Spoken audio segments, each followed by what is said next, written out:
Welcome back. We're live at Beaver Creek for Beaver Creek's Winter Culinary Weekend, and joining me now from Bacchus Wine Company is Michael Ditch. How you doing? I'm doing great. Did you have fun yesterday? I had a great time yesterday. I did the lunch over at Grouse Mountain with Richard. Saw him this morning. He's got way too much energy for a chef that hour in the morning. He should have been on the show, I guess. Well, I'm a former chef. I have 22 years in the kitchen, and I'm not a morning person, but here I am. Yeah. You know, well, thanks for waking up and joining us. Now, you must have been pouring a lot of wine yesterday, because I know after I snowshoe, I'm ready for a cold glass of white wine. What'd you pour? Well, we started off with the Ruffino Prosecco, and then I did I did a white blend called Franciscan Equilibrium, a red blend called Saved, which is two new wines to my portfolio. And then for dessert, I did a late harvest Riesling from Hogue. And these wines here are the wines that I'll be pouring tonight at the grand tasting. Are you going to pour all of these? Yep. Wow, that's a lot. You must have some people helping you. A few. Or you're going to have a long line. You're going to be the guy with the line, huh? Well, I've got two tables. So, okay, all right. Yeah, so what should we drink? What should be the first thing that we come up to Bacchus Wine Company and say, Michael, pour me this? Well, you know, I always, when I do wine tastings, I have people start in the white category because you want something a little bit lighter, refreshing, and then you just kind of move along from there. And just, and I think the best thing too is to be adventurous.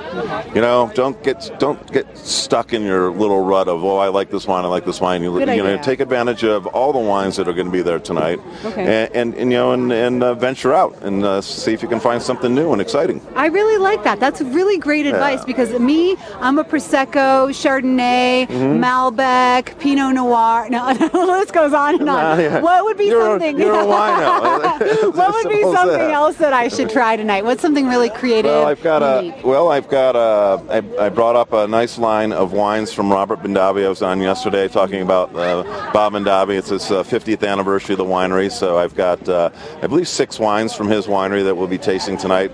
Reserve Pinot Noir, Cabernet, Merlot, Chardonnay, Fumé.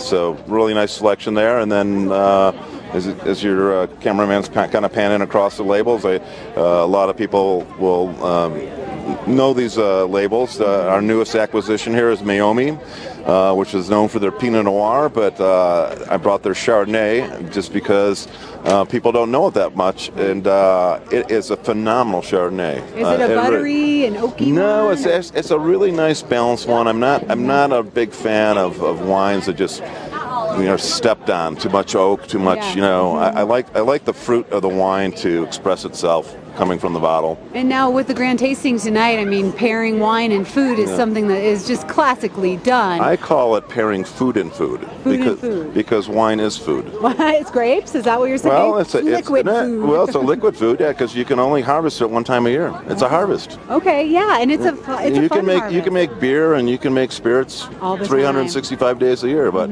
wine's a one-time deal. And what's your favorite wine pairing with a food?